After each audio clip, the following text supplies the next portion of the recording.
Bom dia. Meu nome é Fábio Zanfelice, eu trabalho na Votorantim Energia. Eu gostaria de agradecer a presença de todos neste festival Vototalks.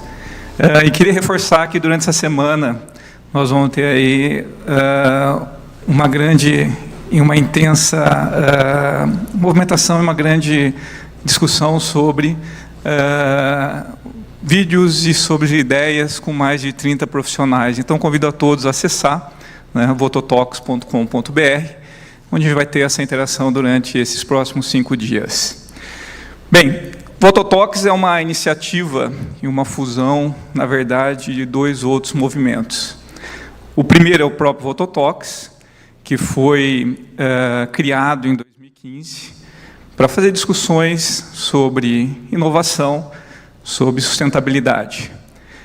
O segundo movimento é o 1818, que foi criado primeiramente para comemorar os 100 anos da Votorantim, mas também conectar pessoas para as novas tendências, novas tecnologias, novas formas de pensar, para que nós conseguíssemos rever os nossos negócios para os próximos 100 anos que virão.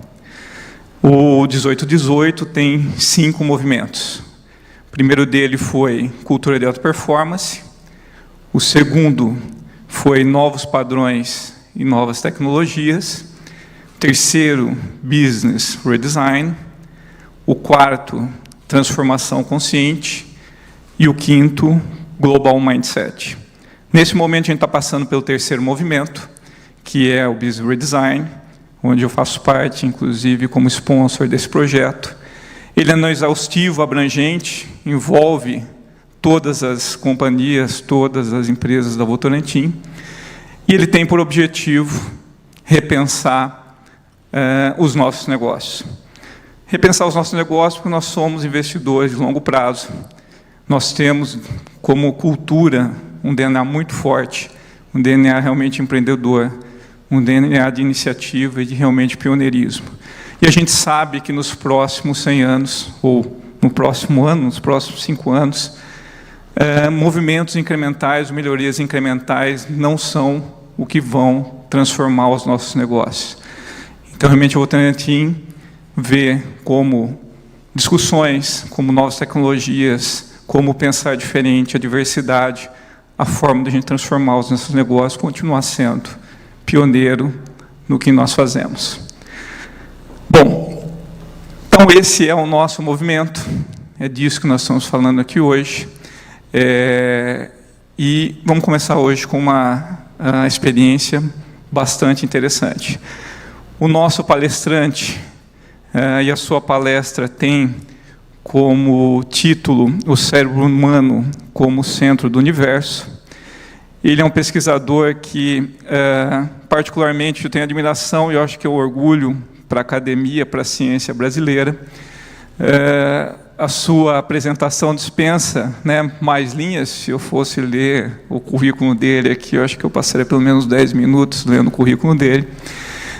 E ele tem uma outra particularidade que eu acho bastante interessante, que ele é palmeirense também. Então, como um bom palmeirense, isso já é uma grande qualidade também. Eu gostaria de convidar ao palco o professor Miguel Nicoleles para proferir a nossa primeira apresentação desse festival.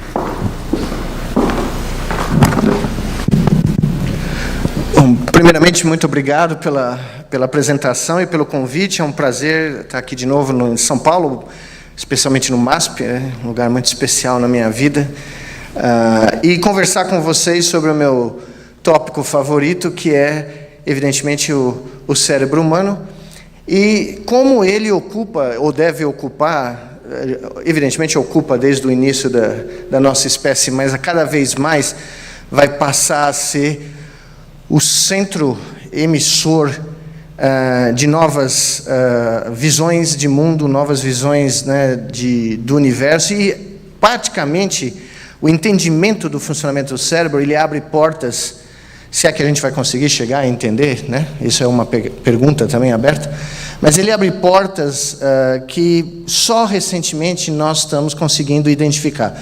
Eu gosto de chamar o cérebro, inclusive é o título do meu próximo livro, o verdadeiro criador de tudo.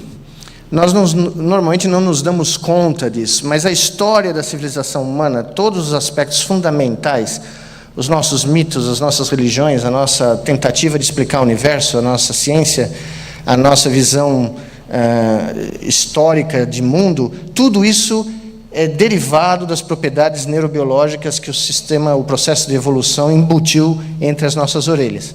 E é esse universo interno que tenta explicar o que está aqui fora. Por isso que eu chamo o cérebro do verdadeiro criador de tudo. O que eu vou tentar mostrar a vocês é que, curiosamente, para chegar a essa conclusão, e para chegar à conclusão que o cérebro vai ser a base de uma indústria futura humana, que vai ser muito diferente do que a gente conhece hoje, para chegar nessa conclusão, eu tive que passar 30 anos estudando o cérebro e os últimos 20 ligando o cérebro a máquinas. E a maioria das pessoas pode interpretar isso como uma tentativa, e muitas interpretam, aliás, mundo afora, quando eu falo, que eu fiz isso porque eu era um adepto da teoria de que os ciborgues estão vindo, que o movimento transhumanista vai dominar a nossa existência e que a singularidade do Kurzweil está vindo e as máquinas vão superar os seres humanos no futuro próximo, como ele diz, e eu discordo frontalmente há 20 anos. A realidade é totalmente oposta. Eu precisei fazer esses experimentos, realizar esses experimentos para descobrir a profundidade e o infinito de poder do cérebro humano e da condição humana. E foi a partir daí que eu descobri que as máquinas digitais, os sistemas mecânicos, que todos, desde o século XVII, nós nos enamoramos profundamente disso, jamais terão a capacidade de superar as propriedades e a maravilha biológica do nosso cérebro. Então, curiosamente, a minha aventura foi oposta. Eu segui o caminho que todo mundo esperava que ia se transformar na base da demonstração do poder dos sistemas digitais e mecânicos sobre o ser humano, e a conclusão que eu cheguei foi completamente oposta. E o que eu vou mostrar a vocês é por que, ao ligar máquinas aos cérebros, eu descobri o que eu descobri e concluí o que eu concluí. Evidentemente, esse aqui é o desenho clássico que eu propus 20 anos atrás, junto com meu grande amigo John Shaper, quando nós primeiramente publicamos a ideia. E, curiosamente, esse slide foi rejeitado num número infinito de jornais à época, porque todo mundo achava que era um absurdo, a ideia era completamente doida, um brasileiro com um descendente de escoceses morando nos Estados Unidos propondo que nós vamos ligar cérebros a máquinas e fazer próteses neurais a partir disso era considerado anatema no final dos anos 90 nos Estados Unidos.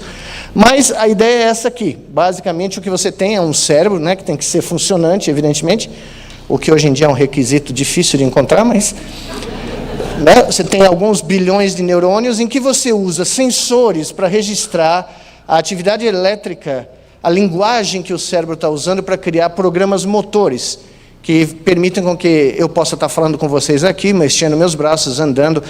O que nós descobrimos é que uma tecnologia que nós inventamos, John e eu, no final dos anos 80, que é possível implantar esses sensores e registrar a atividade elétrica continuamente em tempo real, remeter a alguns modelos matemáticos que não vêm ao caso hoje, e extrair desses sinais, dessa sinfonia neural, os comandos necessários para que você reproduza num artefato como um braço robótico, ou uma perna robótica, seja o que for, que pode ser mecânico, eletrônico ou virtual, o movimento, a intenção de movimento produzida por essa sinfonia neural, meio segundo antes de que qualquer movimento possa ser detectado no corpo. Porque é isso que o cérebro humano faz, esse é o grande truque evolucional do cérebro, de qualquer animal evoluído, principalmente nós, antecipar o futuro. Nós vivemos das expectativas que nós criamos do futuro. Às vezes essas expectativas, essas abstrações se transformam em coisas tão poderosas que elas são mais poderosas do que a própria vida humana. A história da humanidade é uma sequência de abstrações humanas que dominaram a mente coletiva da humanidade e se transformaram em coisas mais poderosas do que o próprio bem-estar do ser humano. Basta olhar para o céu e ver quantos deuses nós encontramos no céu e quantos desses deuses dominaram a vida humana por quantos milênios, né? Mas no caso que eu estou dizendo aqui a vocês, a pergunta era a seguinte, do John e eu nos anos 90. Será possível, das centenas de milhões de neurônios que existem no córtex motor, que codificam os nossos movimentos a meio segundo à frente, né, de qualquer movimento começar, será que se a gente registrar um número muito pequeno de neurônios, de 100 a 1000, a gente consegue ler esse código motor e usar esse código motor para gerar os movimentos intencionados, ou a expectativa motora em objetos artificiais, robôs, que podem estar perto do sujeito ou podem estar do outro lado do planeta ou em outro planeta, né? A ideia é genérica nesse ponto. Não é à toa que assustou tanta gente na época, né? E, evidentemente, esse loop se fecha no momento em que esse artefato robótico pode mandar um feedback, sinais de feedback, para o cérebro que originou os sinais elétricos que foram usados para o seu controle. Esse é um loop de controle fechado. E tudo isso tem que ocorrer uma vez que você registra essa atividade elétrica, que é só para mostrar para vocês, para quem nunca viu um potencial de ação gerado por neurônios, aqui vocês têm uns 200. Né? Essa é a sinfonia que a gente ouve, a gente joga isso no amplificador, né? Esse é o rock and roll da neurociência. Você joga esse som que o meu filho de mais jovem, quando entrou no meu laboratório 20 anos atrás, ele tinha 6 anos mais ou menos, a gente registrando pela primeira vez na história 100 neurônios simultaneamente, aqui são 200 que vocês estão vendo, o meu filho ouviu aquilo, todo mundo, né? Cientistas do mundo inteiro ouvindo aquilo, e o meu menino virou e falou, nossa, é isso que você faz da vida? Eu falei, é isso que eu faço. Aí ele virou para mim, pô, mas isso é que nem ouvir uma rádio FM mal sintonizada enquanto fazendo pipoca no microwave. E a melhor definição do som que você ouve quando você manda esses sinais elétricos para um loudspeaker, ok?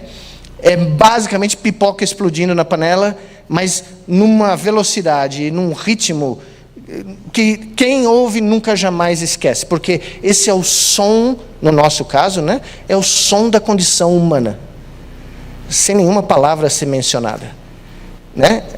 Quando a gente decodifica um sinal motor aqui no cérebro desses macacos, e a gente já fez evidentemente em seres humanos, o que eu estou ouvindo é algo que toca na mente de cada um de vocês no momento em que cada um de vocês imagina cada um desses movimentos que vocês vão ver.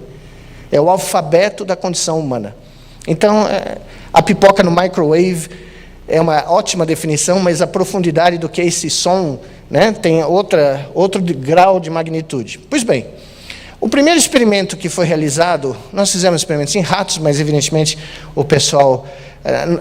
A ciência é muito parecida com a vida diária, ninguém sabe disso, mas então, você faz um experimento, o cara, mas só foi em rato.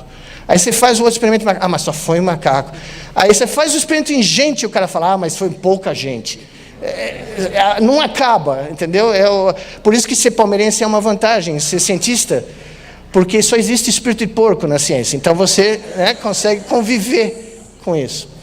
Mas o primeiro experimento que nós fizemos é esse aqui, que era um experimento considerado impossível no ano que nós realizamos, 2000, foi só publicado 3 anos depois, mas você tem um macaco que está instruído a jogar um videogame, eles adoram jogar videogames como a gente, e eles adoram ganhar o videogame, porque se eles ganham o videogame, eles tomam suco de laranja como recompensa. Então o macaco passa a tarde inteira na frente do monitor jogando esse joguinho, e o jogo consistia em usar um joystick e colocar o cursor do joystick, que ele controla primeiramente com a mão, dentro de um alvo que aparece aleatoriamente na tela. Vocês vão ver no minuto. Se ele consegue colocar isso, ele recebe uma porção de suco de laranja. Mas enquanto ele está fazendo isso, nós pela primeira vez estamos registrando a sinfonia elétrica de 100 neurônios do córtex motor e tentando extrair em tempo real com essa parede, era uma parede literalmente, era uma parede de computadores trabalhando em tempo real, usando modelos matemáticos muito simples, tentando extrair os comandos que poderiam ser usados por um braço robótico que estava numa outra sala para realizar os movimentos que o animal realizava enquanto jogava o jogo. Porque a ideia era a seguinte, se o nosso conceito de interface cérebro-máquina realmente funcionasse, nós, num certo momento, iríamos remover o joystick, ligar a interface cérebro-máquina, e a partir daquele instante, esses animais iam jogar o jogo e ganhar o suco de laranja sem mexer um músculo. Eles só precisariam imaginar o movimento, e esse movimento seria traduzido na linguagem necessária digital para que esse braço robótico executasse o movimento do cursor, porque agora quem controlava aquele cursor de computador era o braço robótico. Okay? Essa é a lógica do experimento. E, evidentemente, a gente não tinha... Esse é daqueles experimentos que vale a pena fazer, porque ninguém tem a menor ideia o que vai acontecer e se vai funcionar. Né? Porque o experimento que todo mundo sabe que vai funcionar e todo mundo sabe o resultado não é dos mais agradáveis. Pois bem, essa aqui é a minha grande heroína, a Aurora, jogando um jogo, e como vocês podem ver, ela é uma primata de verdade, porque antes mesmo do alvo aparecer, ela tenta acertar por chance, ou seja, ela tenta roubar o jogo. Né? Você vê que ela consegue acertar em 99% dos casos, ela chega lá e entra dentro do alvo, mas ela está tão ansiosa para tomar o suco laranja, que antes mesmo do alvo aparecer, ela tenta acertar. Mas é impossível acertar por chance, porque existem 32 posições aleatórias para esse alvo aparecer. Então, ela nunca vai saber onde vai ser o próximo alvo. Algumas vezes ela acerta, né?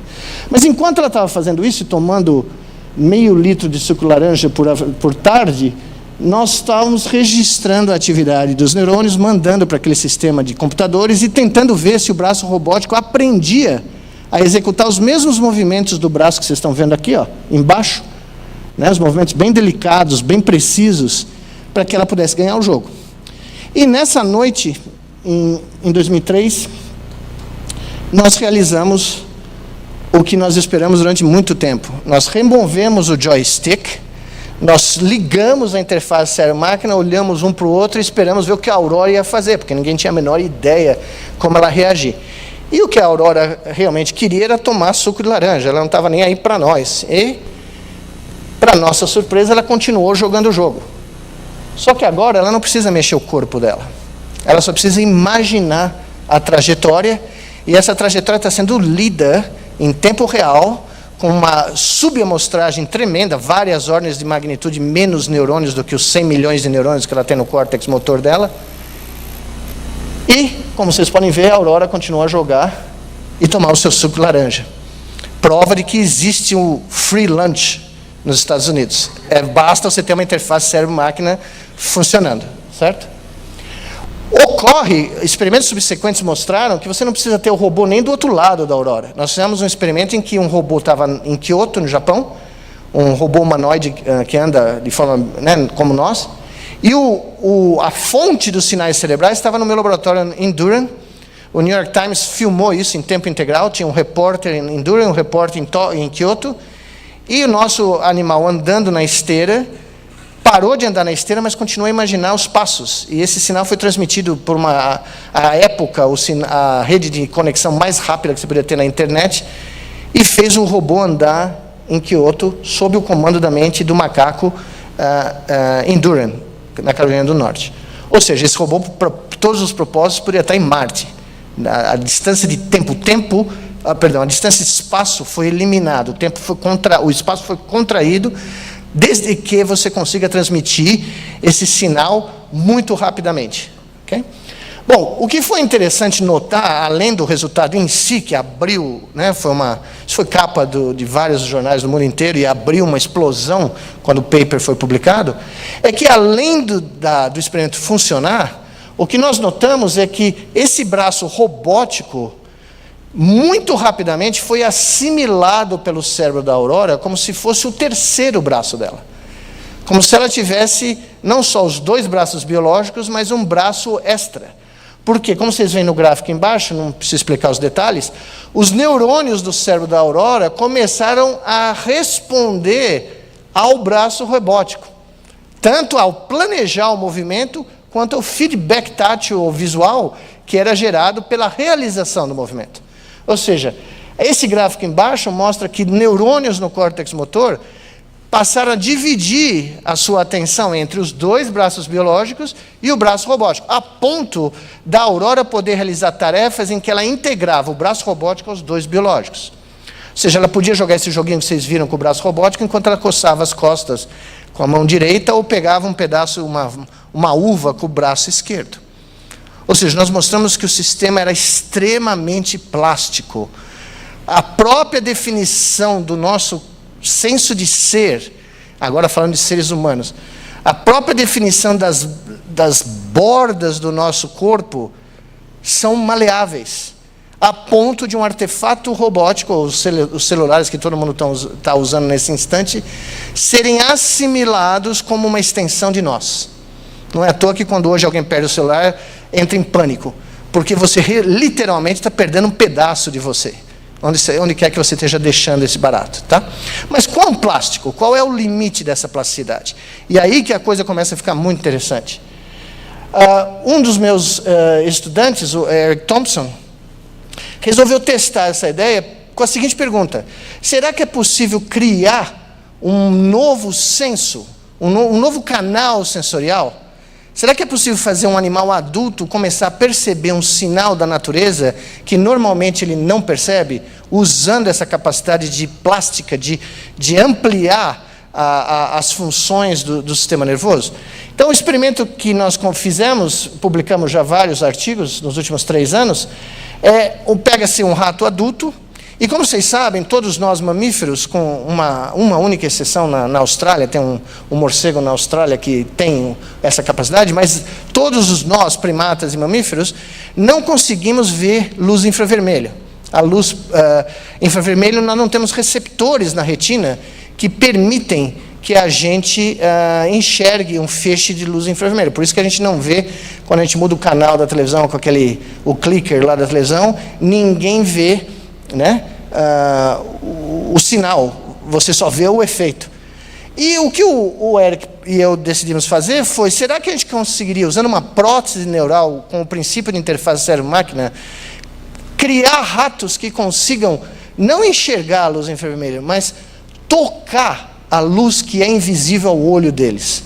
Ou seja, usar um sensor de luz infravermelha, implantar no crânio desses animais, e o output elétrico desse sistema, que detecta luz em qualquer lugar, né, porque é um sensor de luz infravermelho, mandar esse output para a parte do cérebro dos ratos que processa sensação tátil.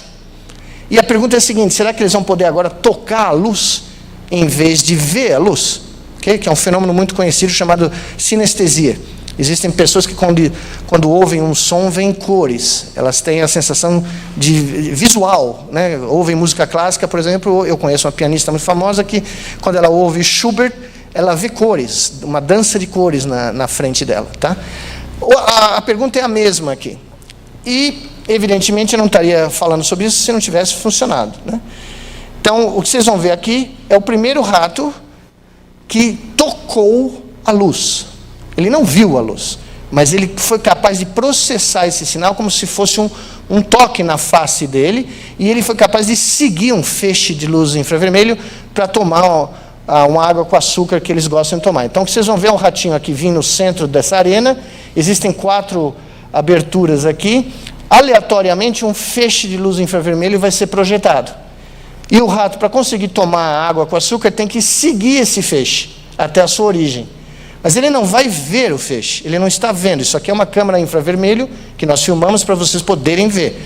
Mas o que vocês vão notar é que o rato segue a luz porque ele está usando a luz invisível como um estímulo tátil. Esse som reflete a estimulação elétrica no cérebro do animal. Não é nesse volume alto, né? O alto é só para vocês ouvirem. Se vocês olharem com cuidado, vocês vão ver que às vezes eles passam as patas na face, porque eles estão recebendo um estímulo que parece um estímulo tátil no começo. Depois eles esquecem, eles se acomodam, nunca mais eles fazem isso. Mas um animal desses, em mais ou menos 3 semanas, se você tiver um sensor de 90 graus, eles detectam isso acima de 90%. Eles fazem essa tarefa acima de 90% correto. Se vocês puserem 360 graus de detecção de infravermelho, em 3 dias eles chegam a mais de 90%. Se agora vocês puserem o output desse sensor, não no córtex tátil, mas no córtex visual, que é algo mais ou menos parecido com ver luz de infravermelho, só que luz visível, em 1 hora o animal aprende a fazer essa tarefa nesse grau de proficiência. Ou seja, você consegue criar um novo sentido nessa velocidade, a ponto Quando você olha no cérebro desses animais, no primeiro exemplo, aqui é o córtex tátil, em cima vocês estão vendo uma seção do cérebro do animal. Se vocês olharem aqui, essas são as respostas táteis desses neurônios, que são as que a gente conhece há 40, 50 anos. Mas os mesmos neurônios que estão aqui nessa parte do cérebro, que é o córtex tátil, agora respondem à luz infravermelho. Ou seja, você não perde a capacidade de processar o sistema tátil. Eles não perderam a capacidade de usar as vibristas da face para tocar objetos. Eles adquiriram uma nova capacidade sensorial em cima do que já existia no aparato sensorial normal. A ponto de, se você usar o córtex visual para fazer esse experimento, você consegue dividir uma mensagem, metade que eles podem enxergar com os olhos e metade que eles enxergam com essa prótese.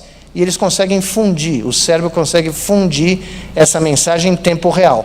Leva umas 2 semanas, mas os animais ficam extremamente proficientes. Então, nesse caso, vocês vão ter ali a mensagem que ele tem que achar, infravermelho mais visual. Ali, sem luz, aqui é só a luz normal e aqui é a luz infravermelho. E como vocês podem ver, ele consegue combinar metade da mensagem que está vindo pelos olhos com metade da mensagem que está vindo pela prótese neural, fundir no cérebro e achar qual é a porta que ele tem que ir. E como ela muda de posição espacial, não tem nenhum truque aqui. O animal realmente tem que combinar esses 2 sinais em tempo real. Eu não preciso nem dizer para vocês que isso aqui é o que o Geordi do Star Trek Next Generation fazia, né? Com aquele visor que ele tinha aqui, né? Ele conseguia ver todo o espectro de luz que existe, né? Além do espectro visual. Ou seja, no futuro, pacientes que têm cegueira congênita ou que desenvolvem lesões do sistema nervoso, da retina até o cérebro, que faz com que eles percam a visão, essas próteses, por exemplo, podem vir a ser a solução para esses pacientes. Bom, quando nós vimos esses resultados, aliás, antes desse experimento aqui, mas muito antes, no começo dos anos 2000, eu e o John publicamos essa imagem na Scientific American, dizendo que, bom, a gente tinha criado a interface cérebro-máquina para entender como o cérebro funciona, estudar os mecanismos neurofisiológicos, tal, blá, blá, blá. Mas, imediatamente, a gente entendeu que havia um potencial clínico tremendo nessa ideia. Porque em pacientes que têm lesões medulares, por exemplo, totais, em que ficam paralisados abaixo dessa lesão, porque o cérebro não consegue mais mandar aquela sinfonia elétrica pelos cabos da medula espinal até os músculos da periferia, a nossa ideia foi o seguinte, isso foi publicado em 2002 na Scientific American. Vamos criar um bypass eletrônico, vamos ler a intenção motora no cérebro desses pacientes que estão paralisados e mandar os comandos motores para um novo corpo, um corpo robótico que esse paciente vai usar e, como vocês viram no caso da Aurora, dada o grau de plasticidade do córtex motor humano e do cérebro humano, esse corpo vai ser assimilado pelo cérebro como se fosse o corpo do paciente, com a prática, né? Com a prática do uso. E se isso for verdade, se esse corpo mandar feedback para o cérebro, visual e tátil, a nossa proposta, a nossa predição em 2002 é que esses pacientes iam conseguir voltar a andar, mesmo tendo passado 1 década ou mais paralisados por causa da lesão medular. E foi exatamente isso que a gente começou a perseguir ao longo desses 15, 16 anos, desde a publicação daquele artigo. Mas antes a gente precisava ter uma prova do conceito, que era possível reproduzir não só movimentos do braço, mas movimentos corporais complexos, como a deambulação, né, de corpo inteiro. Esse é um experimento que acabou de ser publicado, apesar dele ter sido 2 anos atrás, mas ele foi realizado muitos anos antes. Esse é um grande drama da ciência também, você realiza os experimentos e leva anos para você publicar, porque o processo é muito longo, né? Esse aqui é um experimento usando uma interface cérebro-máquina wireless, ou seja, sem cabos, uma transmissão wireless que permite que você mande até 300 canais de informação neural para controladores que estão localizados a mais ou menos 5 metros de distância do sujeito. No nosso caso, os controladores estavam dentro dessa cadeira eletrônica, de tal maneira a permitir que esse animal fosse o primeiro macaco a dirigir um automóvel pelo comando cerebral. Então, esse é o primeiro self-driven car by a monkey. Okay? O que deixou meu grande amigo Elon Musk seriamente preocupado, porque, evidentemente, nós fizemos o que ele ia fazer 5 anos antes, usando macaquinho, enquanto ele ainda está tentando dissolver o problema dele em seres humanos, né? O que vocês vão ver, então, é o primeiro experimento em que esses macaquinhos foram postos no laboratório. Vocês vão ver por uma câmera do teto do laboratório, mostrando que, se você puser umas uvas aqui nesse local do laboratório, e você artificialmente posicionar o animal em uma dessas 3 posições em cada início da tarefa, o que o animal tem que fazer para comer essas uvas é basicamente dirigir esse automóvel até onde as uvas estão localizadas. Só que, veja, esse córtex motor agora não está controlando um braço ou uma perna, algo que esse cérebro evoluiu para fazer durante milhões de anos. Ele vai ter que controlar 2 motores da cadeira de rodas eletrônica, um que vai fazer um movimento de rotação e o outro movimento de translação. Algo que nenhum macaco, na história de todos os macacos do mundo, jamais imaginou ser capaz de fazer. 3 semanas para o cara aprender a fazer isso aqui. Então, primeiro vocês vão ver do topo.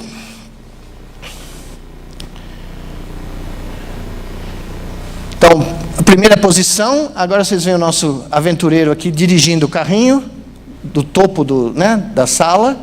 E como vocês podem ver, isso aqui é um sistema wireless, que está transmitindo para um processador, e o processador está gerando os movimentos necessários para ele poder guiar mentalmente essa cadeira de rodas para o alvo. E aqui vocês veem o nosso colega. Essa é a prova do free lunch, porque você vê que ele não está preocupado com absolutamente nada. Ele só está imaginando como chegar lá. E quando ele imagina como chegar lá, o sistema traduz as coordenadas da sala, e vocês vão ver daqui a pouco a vastidão de informação que a gente conseguiu extrair do cérebro desses macacos enquanto eles realizavam essa tarefa. Bom, essa foi a prova cabal de que isso aqui seria possível. E, evidentemente, eu falo disso há anos em todo o mundo, e é sempre muito bom voltar ao Brasil para falar, porque o Brasil nunca soube o que foi isso, né? Porque, infelizmente, aqui, tem um ditado antigo aqui da Bela Vista, eu nasci aqui perto, né? Santo de casa não faz milagre. Então, foi uma das coisas mais difíceis da minha vida convencer as pessoas aqui no Brasil que valia a pena ter uma demonstração científica na abertura de uma Copa do Mundo.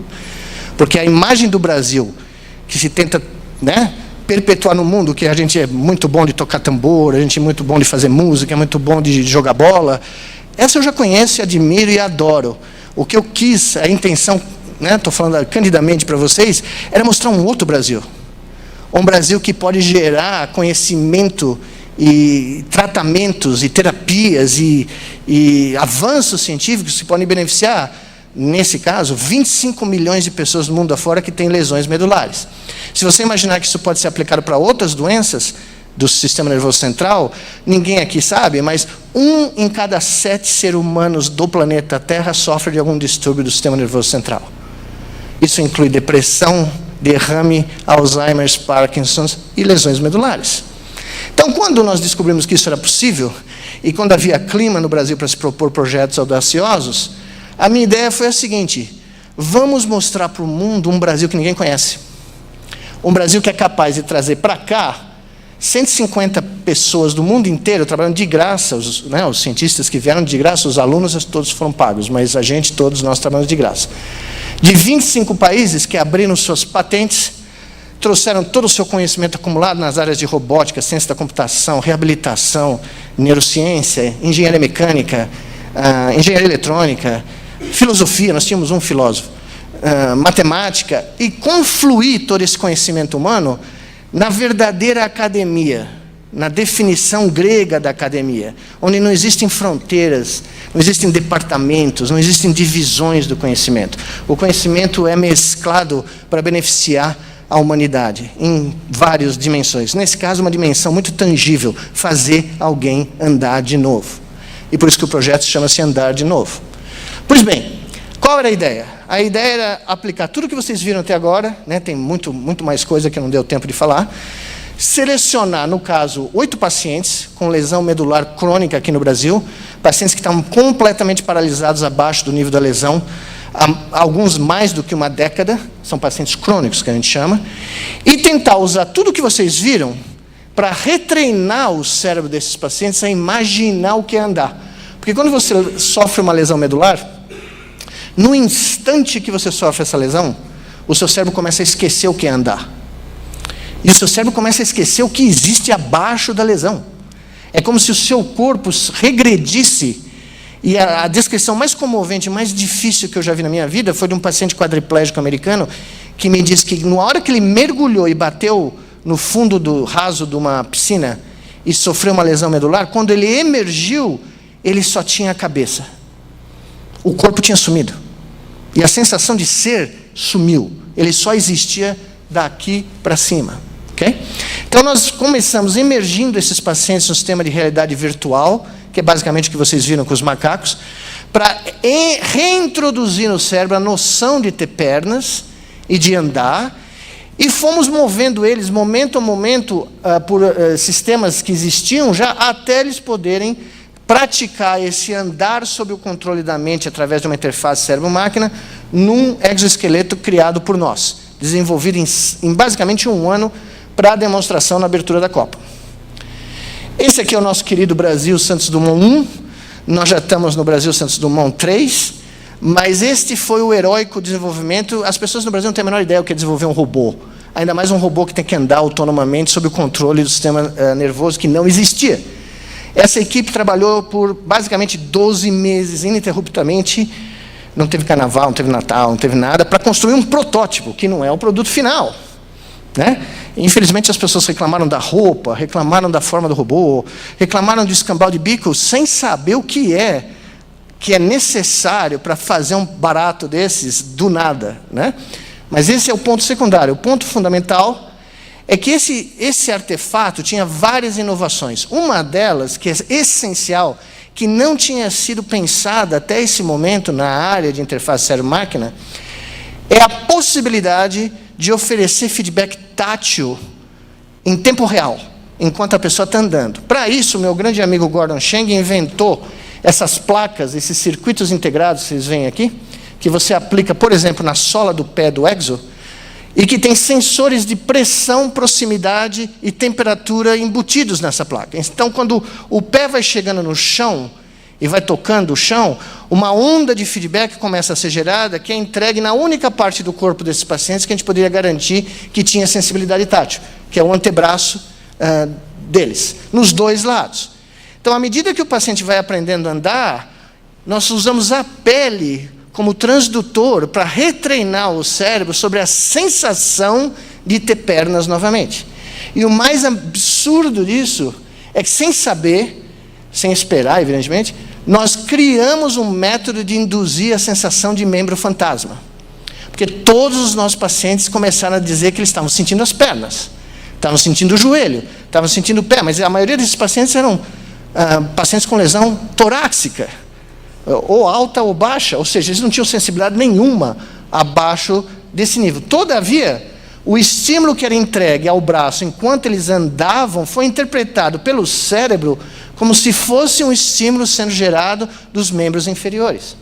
Okay? Que foi algo absolutamente impressionante. Aqui vocês veem uma das nossas pacientes treinando o próprio cérebro nesse sistema virtual, usando as mãos para encontrar o grupo de parâmetros para a sensação que ela experimenta nos braços com essa tela ser o que ela imagina ser andar na grama, ou andar na praia, ou andar no asfalto da Avenida Paulista. Ou seja, nós conseguimos retreinar cada um desses pacientes, o cérebro de cada um desses pacientes, a ponto de 7 deles, de 8, conseguirem discriminar com quase 90% de acurácia onde eles estavam andando, mesmo se os olhos estivessem vendados. Okay? Ou seja, nós retreinamos o cérebro através do fenômeno de plasticidade, usando o feedback tátil que vocês veem aqui ela usando. Tudo isso posto junto, permitiu que os nossos pacientes, cada um deles, e para nós, cada um desses dias foi o dia mais importante da nossa carreira, né, para todos os pesquisadores envolvidos.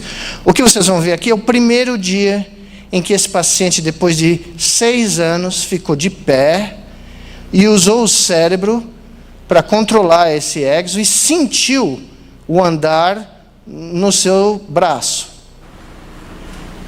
Então, ele está fazendo os comandos mentais. Essa é uma técnica não invasiva, é como se fosse daquelas coisas que a gente usa para nadar, aquelas capinhas para nadar, que tem sensores para ler os sinais elétricos do cérebro. Ele está olhando num espelho enorme para reforçar visualmente o andar, e ele está sentindo o chão, vocês veem aqui a luzinha acendendo lá no pé, com os braços, mas o cérebro dele está interpretando que são as pernas dele que estão tocando o chão, não o exo, porque o exo já foi incorporado pelo cérebro dele como sendo o novo corpo dele. Eu mostro esse vídeo pelo mundo afora, evidentemente ninguém entende o que ele falou, vocês devem ter ouvido, né? Você só precisa olhar na face dele para entender o que isso significa, né? Nós tivemos pacientes que estavam há 14 anos sem levantar, há 14 anos sem andar. E todos eles, em basicamente 6 meses, de novembro de 2013 a junho de 2014, ficaram proficientes para não só fazer o que vocês acabaram de ver, mas para como chutar uma bola. Teve a Copa do Mundo agora, né? Na Rússia. A Rússia tentou fazer o que nós fizemos, não conseguiram. Eles tinham um projeto para fazer algo como nós fizemos. Rússia, os maiores matemáticos, os maiores físicos do planeta. Não deu certo. O Putin não conseguiu pagar o suficiente ou conseguir pôr o povo para fazer. Mas foi feito aqui. Foi feito no estádio errado, é verdade, mas foi feito aqui, né? Como a FIFA não me permite mostrar a imagem do vídeo do chute, porque queria me cobrar copyright, né, para cada segundo de imagem, ninguém sabe dos detalhes. Eu vou publicar outro livro sobre os detalhes, que vai ser mais delicioso que qualquer livro de ciência que eu já escrevi, porque é o livro de fofoca, né? Então todo mundo vai adorar. Era para ter 3 minutos, depois caiu para 2, caiu para 1, caiu para 30 segundos. Na noite anterior, nos telefones, tudo pronto, vocês têm 21 segundos. Só que o nosso querido Juliano, que foi quem fez isso, que era um T4, estava fazendo a demonstração em 29, na véspera. E eu cheguei para o Juliano no final da noite e falei: Juliano, nós vamos ter que fazer o melhor que você jamais fez, porque nós temos 21 segundos. Esse aqui é um momento, 10 minutos antes de subir no estádio, na rampa do Itaquerão. Eu devo dizer que eu fui o único ser humano a entrar de verde por uma semana seguida no Itaquerão. Eu mereço a medalha de honra ao mérito do governo brasileiro só por ter conseguido sobreviver de verde todo dia, né? Mas enfim, o Juliano, que é T4, que é isto aqui, a paralisia dele é aqui. Ele mal e mal tinha sensação nos braços, mas ele era paralisado durante 9 anos daqui para baixo, ok? Esse aqui são 10 minutos antes de entrar no estádio, 65 mil pessoas. O Juliano falou para mim: eu preciso fazer mais uma vez, eu preciso ter certeza que vai funcionar. Então nós fizemos uma demonstração corrida, você não podia carregar celulares, mas eventualmente você está no Brasil, a FIFA só tem suíço, nenhum suíço vai conseguir impedir que um cientista brasileiro esconda o telefone celular em lugar que nenhum suíço sabe encontrar, né? E tinha um celular, ninguém sabe de quem é, até o dia de hoje, né? É um mistério. Mas o que vocês vão ver é a representação do que a gente queria ter mostrado. Não deixaram, mas a gente fez. E o mundo reconheceu o que foi feito. Pois bem, as luzes que vocês vão ver, a nossa forma, como não permitiram que a gente usasse o microfone para descrever o chute, apesar de a gente ter escrito um texto para todos os radialistas do mundo inteiro, que foi lido fora do Brasil, aqui não, mas fora foi lido na Itália, na Rússia, no Japão, na China. A ideia era a seguinte: no momento em que o Juliano põe os braços no exo, ele liga o exo. Existe um sensor que permite que ele ligue. Então vocês vão ver as luzes pulsando, esses LEDs azuis pulsando.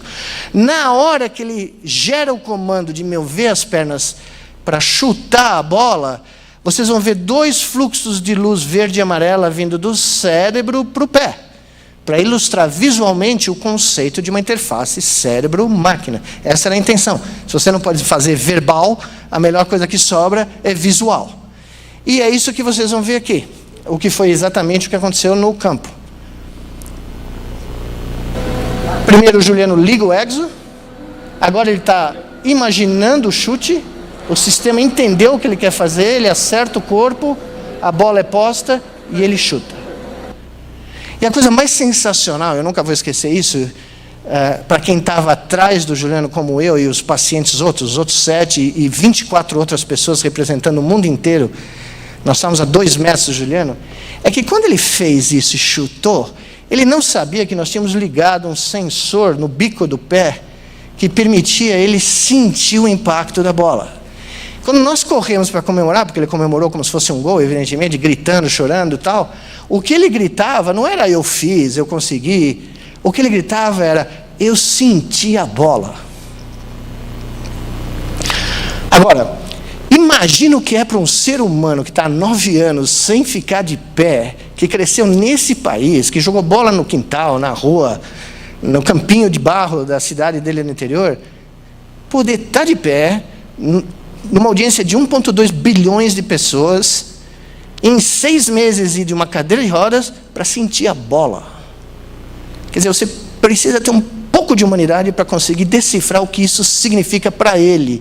E o que significou para as pessoas que viram isso, mundo afora. Significou tudo. Significou que a ciência presta para alguma coisa. Que tudo que a gente faz e que ninguém entende, eventualmente chega em algum lugar. A gente pode não saber quando a gente começa, onde vai ser que a gente vai chegar. Bom, isso não foi o fim da história. O mais incrível é que isso não foi o fim da história. Quando nós voltamos para o laboratório, um mês depois, quando terminou a Copa, nós tínhamos que fazer o exame neurológico de todos os pacientes, porque é mandatório, é algo obrigatório. Só que esses caras tinham feito exames neurológicos durante 10 anos e tudo era sempre a mesma coisa. Paralisia nesse nível, nada abaixo, nenhuma sensação tátil, nenhum movimento, nenhuma sensação visceral. Como eu disse para vocês, o Juliano é T4. Quando nós trouxemos ele para o laboratório e fizemos a análise tátil dele um mês depois, de repente ele era T11, T11. 7 segmentos abaixo. Ele tinha sensibilidade 7 segmentos abaixo da lesão original. Ninguém conseguiu acreditar nisso. Eu não acreditei, um monte de gente da equipe não acreditou, então nós ficamos quietos, esperamos 1 ano e fomos refazendo as medidas em todos os pacientes. O que vocês veem aqui, a curva em azul, é a progressão da melhora tátil dos pacientes ao longo de 28 meses. A média, 10 segmentos para baixo. O Juliano teve um período recentemente em que ele começou a sentir os dedos do pé. Ele era T4. Ele passou a ser L alguma coisa. Ok? Bom, me disseram na Faculdade de Medicina aqui perto, na doutora Naldo, que se você vê uma melhora sensorial, você tem que imediatamente olhar para a melhora motora. E fomos nós medir o sistema motor, que ninguém jamais acreditou que um paciente crônico pudesse ter qualquer tipo de melhora motora. Isso aqui, que vocês veem lá naquele cantinho, é o original. Essa linha reta aqui significa que esse músculo não está tendo contração nenhuma, que é o que se espera. Agora, olha o que aconteceu 7 meses, 12 meses depois. São contrações musculares voluntárias. A gente pedia para o paciente, contraia esse músculo, ou mexa essa perna. E o cara ia lá e contraía. Algo que ninguém tinha visto em pacientes crônicos dessa magnitude. O que isso significou? Deixa eu mostrar para vocês uma paciente que eu chamei de a nossa bailarina. 14 anos paralisada, lesão T11, de repente a gente pede para ela andar, ela faz isso para nós, na nossa frente. 13 meses de treinamento. Eu pedi para ela fazer de novo, ela parece estar fazendo um plié, né, da bailarina. Mas era só a perna direita. Nós ficamos quietos, esperamos mais 1 ano. Ela continuou treinando durante mais 1 ano. Esse é o resultado depois de 24 meses, ou 22 meses de treinamento. Mesma paciente, só que agora cheia de cabos para a gente registrar isso quantitativamente. 22 meses de treinamento, pede-se para o paciente se mexer. Ela primeiro mexe o que a gente já sabia, a perna direita. De repente, ela mexe a perna esquerda. A gente retrai o paciente para a posição original. Bom, na próxima hora, ela continua andando no ar, como vocês estão vendo aqui. 14 anos, lesão T11, nunca saiu da cadeira de rodas, nunca teve nenhuma melhora. 13 meses de treinamento, ela começou a ter uma recuperação. E não foi só a parte sensorial e motora, a parte visceral também.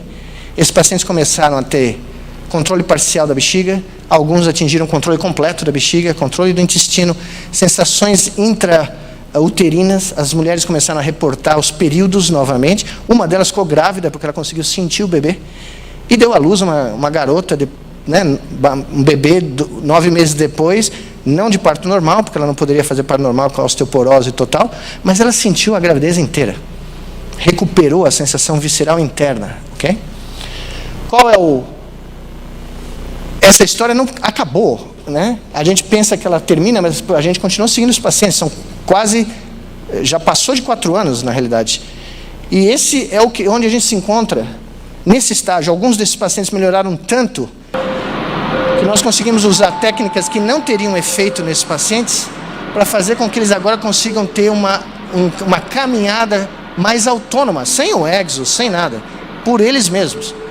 Se você der suporte de peso, veja só, nós estamos usando uma estimulação superficial dos músculos que não teriam um efeito importante, e 3 dos nossos pacientes estão começando a poder andar autonomamente com um andador que você usa, mecânico, que custa uma ninharia. Okay? Mas levou 30 anos para chegar aqui. Eu saí do Brasil em 88 com essa ideia. Nós estamos em 2018, são exatamente 30 anos. Se você não apostar em coisas como essa a longo prazo, sem cobrar nada até que consiga chegar lá, nunca chega lá. Se você não tiver um pensamento a longo prazo, nunca coisas como essa vão acontecer. Qual é o resultado clínico final, para ser publicado a qualquer instante? Dos nossos 8 pacientes, 7 eram considerados paraplégicos completos. Ásia A é a classificação americana, é o termo que você usa. Nada de sensação, nenhum movimento para baixo. Hoje nós temos 5, estamos próximos a ter um 6º, classificado como Ásia C, o que é paraplegia parcial. Esse gráfico nunca foi visto na área de lesão medular crônica. Você tem recuperação aguda no primeiro ano, existe uma porcentagem, mas depois do primeiro ano essa recuperação cai para nada. Okay? Esses são pacientes mais de uma década, a maioria deles. Então nós temos 5 pacientes que evoluíram a ponto de conseguirem ter autonomia, algum grau de autonomia. Podem ser de casa, podem dirigir carro, podem trabalhar, não tem mais o desespero de não saber prever quando tem que ir no banheiro, né? Eles podem controlar a ida ao banheiro, por exemplo. Bom, isso aconteceu, a gente não sabe, evidentemente, os detalhes, mas o que a gente sabe é que a plasticidade cerebral foi vital. Porque em alguns pacientes, a gente conseguiu documentar que, apesar da lesão ter 1 década ou mais, sobrou alguma coisinha da medula espinal. Uma fração, 5%, talvez 7%, 8%. E talvez, só de ter essa conexão sobrado alguma coisa, com o treinamento que foi feito com as interfaces cérebro-máquinas, a gente conseguiu restabelecer algum grau de funcionalidade no sistema que conecta o cérebro com o corpo. Bom, esse foi só um exemplo, e evidentemente, só para vocês saberem, porque é muito difícil comunicar isso, né, no Brasil, porque ninguém dá a menor importância, mas esse trabalho, o vídeo que vocês viram, que é uma coletânea de todos esses vídeos, nós produzimos um vídeo, quando saiu numa das revistas da Nature, ficou no site da Nature, que é o site de maior prestígio científico do mundo, durante uma semana. A população-alvo estimada que viu isso no site da Nature, 93 milhões de pessoas. O nosso vídeo foi visto por 28 milhões de pessoas. O vídeo que vocês acabaram de ver.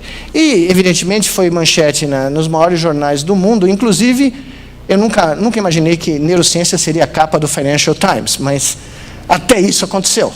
Okay? Primeira página do Financial Times, que usou o termo que eu usava nas minhas palestras: a indústria do cérebro está vindo. O que é a indústria do cérebro? É a indústria de tudo.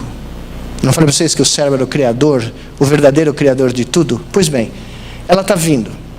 Ela está vindo, para acabar a palestra, vou contar rapidamente para vocês, em dimensões que a gente nem consegue ainda pôr as nossas mãos concretamente. Só mostrando 2 exemplos para vocês.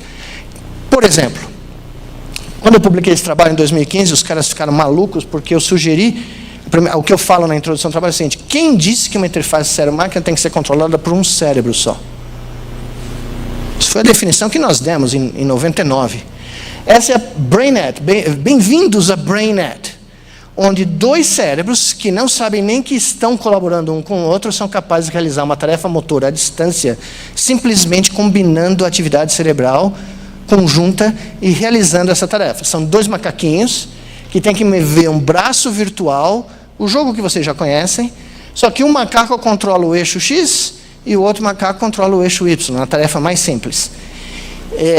E eles não sabem que eles estão colaborando, eles não têm a menor ideia que eles estão em salas diferentes, Porque a única coisa que eles veem é o braço virtual na tela, e se a mão entra, né, no alvo, eles ganham a recompensa de suco.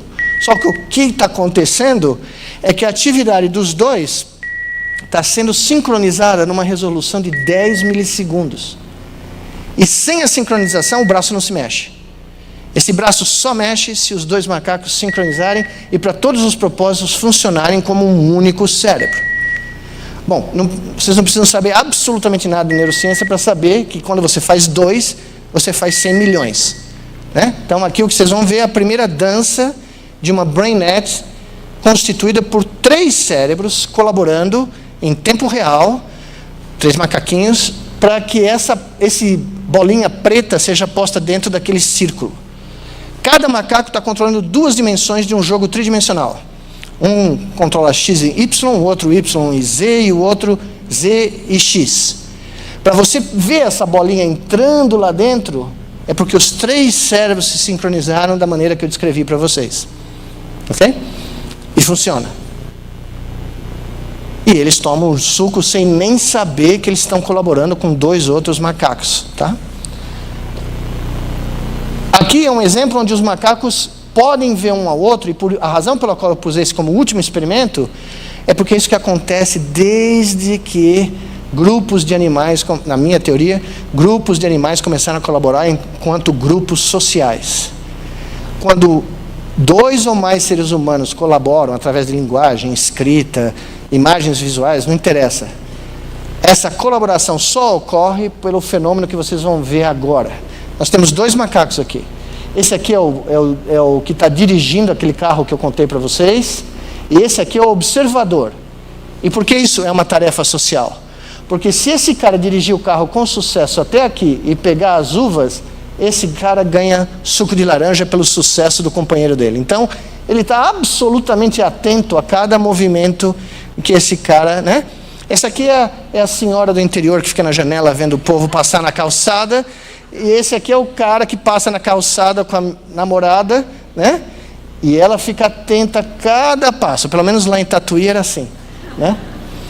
Pois bem, veja o que acontece. Primeiro, do ponto de vista comportamental. Do ponto de vista comportamental, o nosso herói olha para nós, não dá a menor bola. Ele está controlando o carro mentalmente, tá? Ele olha, esse aqui é o alpha monkey, a propósito. Então, cada vez que esse cara chega perto desse, esse cara aqui se pela, né? E aí, ele vai lá e ele quer realmente comer a uva. No que ele chega e come a uva, esse cara toma o suco de laranja como recompensa. Ou seja, eles são uma unidade social. Eles são um grupo social. Nós estamos registrando os 2 cérebros simultaneamente. Veja o que aconteceu. Esse aqui embaixo é o cara que está dirigindo, o motorista, e em cima é o observador. E os pontos amarelos são atividades elétricas de neurônios nos 2 cérebros alinhados no tempo. O que vocês estão vendo aqui é uma sincronia perfeita dos 2 cérebros. Esta é a BrainNet, que ocorre a cada instante no nosso mundo, na nossa sociedade humana. O que vocês estão, nesse instante, fazendo é sincronizar o seu cérebro na mesma frequência da voz que sai da minha laringe, 3 a 8 Hz, de tal sorte que vocês consigam entender o que eu estou dizendo. Todos os cérebros nessa sala estão sincronizados na mesma frequência. Se eu fizesse um registro de todos vocês simultaneamente, nós veríamos algo assim. Ou seja, o processo evolutivo criou uma cola neural. E é por isso que nós somos a espécie social por excelência. Porque nós conseguimos sincronizar o cérebro de bilhões de pessoas simultaneamente hoje com esse baratinho que vocês estão usando na mão. Ou seja, nós temos uma BrainNet global. Qual é a utilidade disso? Vocês devem estar pensando, pô, o cara perdeu todas as pérolas da cabeça, né? Onde ele está indo? Well, com essa BrainNet que vocês acabaram de ver, eu consigo prever onde a cadeira de rodas está no tempo, qual é a velocidade dela e quão perto um animal está do outro. E qual é o ranking social do animal que está dirigindo ou sentado observando. Porque se é o animal que está dirigindo em direção ao observador, essa BrainNet vai à loucura em termos de sincronização. Se é o oposto, é o Delta Monkey dirigindo em direção ao Alpha Monkey, a BrainNet não fica tão sincronizada como deveria. Ou seja, eu consigo dizer só por olhar o padrão da atividade, qual é o ranking social do indivíduo que está se aproximando. O que nós estamos fazendo nesse momento aqui em São Paulo, no nosso laboratório aqui, é usar a BrainNet para fins terapêuticos. Então, agora, quando o nosso paciente chega com uma lesão medular, ele ainda não fez nenhum treinamento, ao invés dele fazer o treinamento sozinho, que demora 3 meses para ele aprender, nós estamos combinando a atividade elétrica do cérebro dele com a atividade de um técnico, um fisioterapeuta, e usando a BrainNet para facilitar o período de treinamento.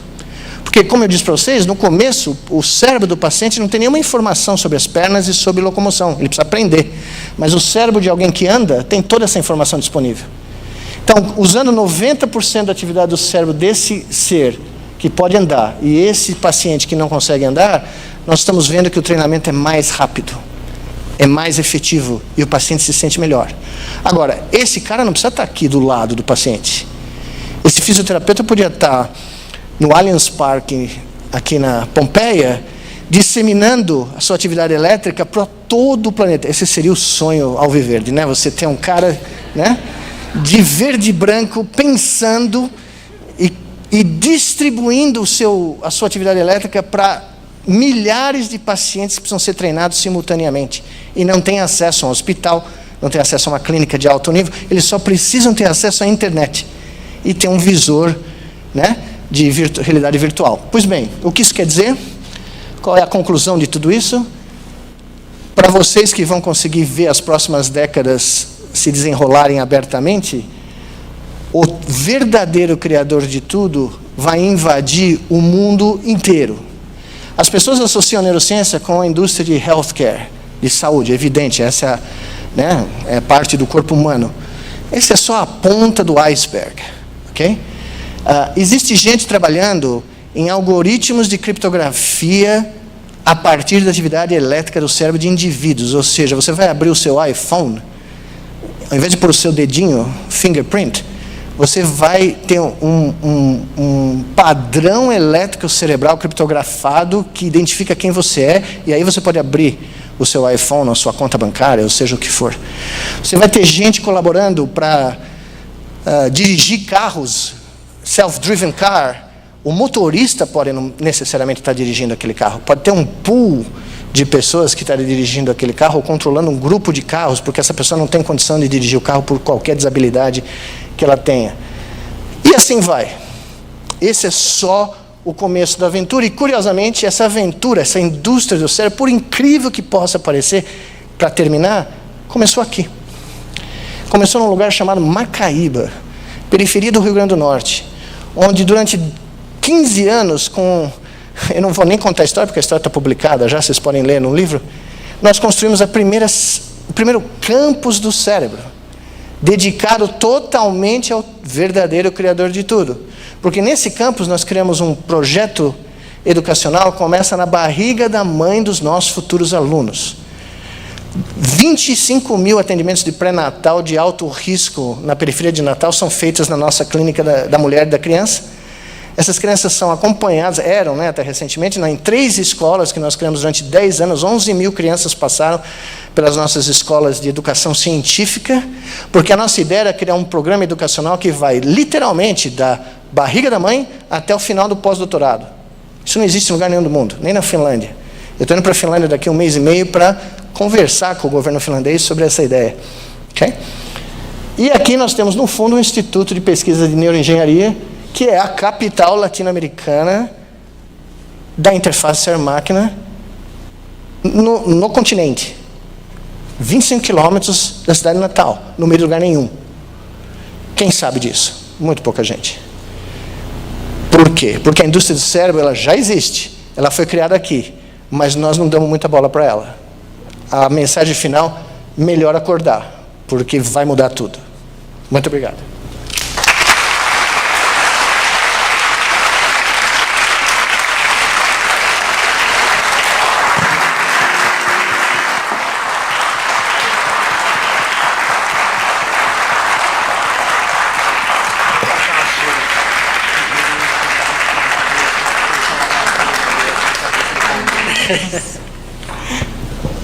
Fantástico, né? Realmente é um orgulho a gente ver que tem um brasileiro que que está fazendo esse tipo de pesquisa. Eu comentei agora com o professor o seguinte: não dá para a gente fazer uma rede dessa para o time do Palmeiras, para ver se a gente consegue chegar no final do campeonato ou pelo menos fazer gol, né? Muito bem. A gente queria abrir agora para perguntas, né? Nós temos as perguntas aqui da plateia e a gente também tem perguntas online, né? Que a gente vai fazer a curadoria aqui. A gente gostaria então de saber quem se habilita às perguntas. Tem um lá no final. Quem poderia levar o microfone?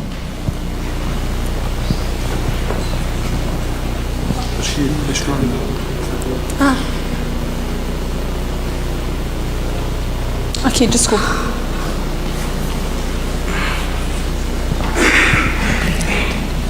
Bom dia. Aqui? Oi. Aonde? Aqui? Oh, oi. Bom dia, professor. Bom dia. Depois de toda essa apresentação do senhor e vendo o sufoco que é fazer isso no Brasil e concluindo com esse lugar e esse projeto de educação científica, eu tive que lembrar que há pouco tempo eu estava na USP acompanhando na verdade, o lançamento de um trabalho que reuniu 50 autores para falar sobre Revolução 4.0. E, entre tantos temas, eles trouxeram a questão do colonialismo digital, que, para muitos ali, já não tem mais como escapar disso, porque o Brasil não consegue gerar esse conhecimento. O senhor que está nessa jornada e que vive o mundo acadêmico lá e aqui, como que o senhor avalia essa questão do colonialismo digital? Não tem mais jeito, estamos numa rota e não vamos conseguir mais sair? Ou ainda tem como escapar do colonialismo digital? Para ser totalmente honesto, eu estou preocupado em outros graus mais básicos do colonialismo que afeta o Brasil, né? Tem coisas muito mais básicas que a gente ainda não conseguiu superar, como o nosso complexo de vira-lata, que se o Nelson Rodrigues pudesse estar vivo e andasse hoje aqui por aqui, ele ia falar: meu Deus, o meu livro que eu publiquei nos anos 60 é tão atual hoje como foi na época, né? Porque nós continuamos a achar que nós não somos capazes de fazer nada mais do que, como eu disse, jogar bola, bater tambor, né? Basta ver o sucesso que foi na abertura dessa Copa, o Ronaldinho aparecer tocando tambor lá com a maior soprano russa, né? Todo mundo: oh, mas que maravilha, coisa genial.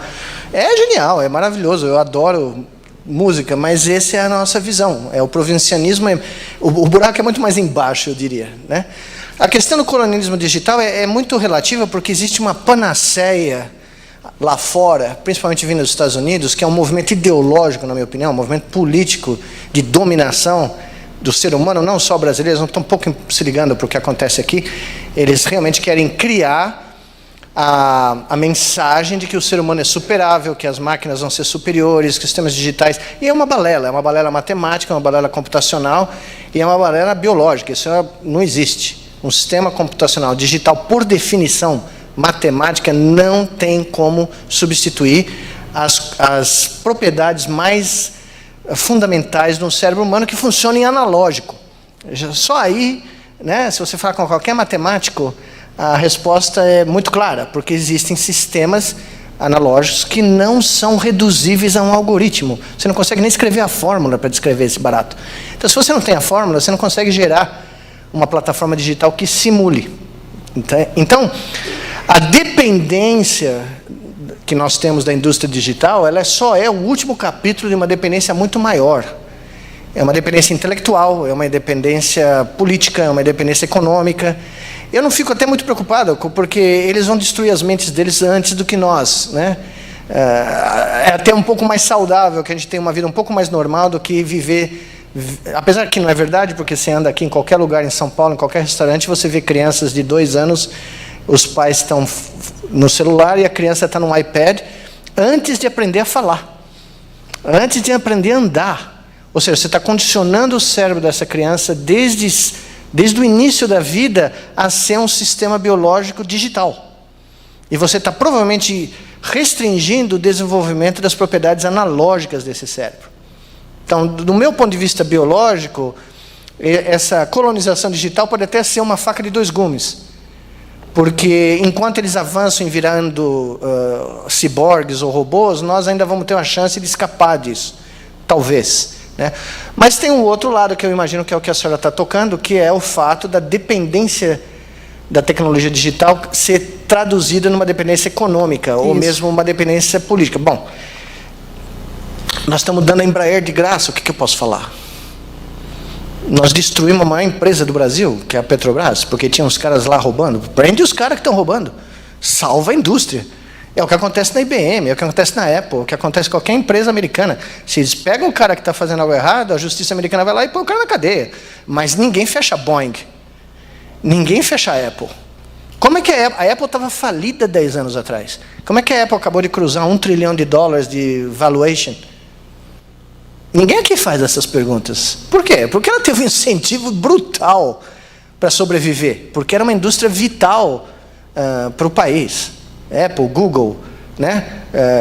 Amazon. Por que a Europa está gerando tarifas... a última multa do Google foi 5 bilhões e não sei o quê. Vão ter multas para outras empresas vindo agora, da comunidade europeia. Por quê? Porque é uma tentativa de proteger o seu mercado e a sua inteligência local para poder competir com essas empresas que têm atividades predadoras que todo mundo conhece. Quem que a gente protege aqui? Nosso. O time de futebol. Nem o time de futebol a gente protege, né? Então, se você não tiver uma identidade nacional, se você não tiver um projeto de país, não dá nem para discutir colonialismo, porque, por definição, se você não é um país, você já foi absorvido pela metrópole. Você já faz parte da metrópole. E é esse o nosso drama. Qual é o projeto de nação que nós temos? Qual é o projeto de proteção da produção tecnológica, intelectual, ou qualquer que for, musical, seja o que for, que nós temos do Brasil? Não tem. Então, o problema da digital passa a ser uma gota no oceano gigantesco, com questões muito mais básicas que precisam ser resolvidas, né? Como, por exemplo, eu não sei se vocês estão sabendo, mas se o plano atual, o orçamento atual for cumprido do MEC, em agosto do ano que vem, todas as bolsas de pós-graduação, pós-doutorado e especialização acabam. 93 ou 100 mil bolsas. Que país do mundo faria isso? Eu vivo há 30 anos nos Estados Unidos. Não existem programas como a gente conhece aqui. Só que a coisa que eles não mexem é no dinheiro da juventude indo fazer ciência. Porque é o futuro, todo mundo sabe. São os engenheiros, são os pesquisadores biomédicos, são a intelectualidade da próxima geração que vai entrar na academia, muito pouco, porque tem poucos empregos na academia, mas que vai ser a matéria-prima mais fundamental da indústria de ponta americana. Quando é que eles vão cancelar as bolsas dessa molecada? Nunca. Bom, nós estamos em menos de um ano cancelando as nossas. Quem se importa? Quem está na Paulista protestando, batendo panela? Ninguém. Então é esse o drama.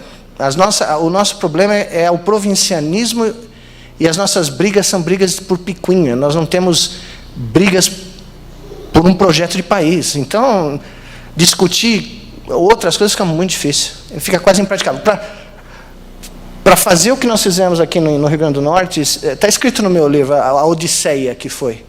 É inacreditável contra quem você tem que brigar o tempo inteiro para simplesmente dizer que jovens da periferia de Natal podem fazer ciência, como jovens da periferia de São Paulo, como jovens do Acre, não interessa onde. Talento não tem lugar para nascer, talento está em todo lugar. Agora, você precisa dar as condições para o talento se materializar.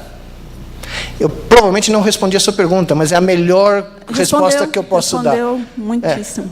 Muito obrigada. Obrigado, senhora.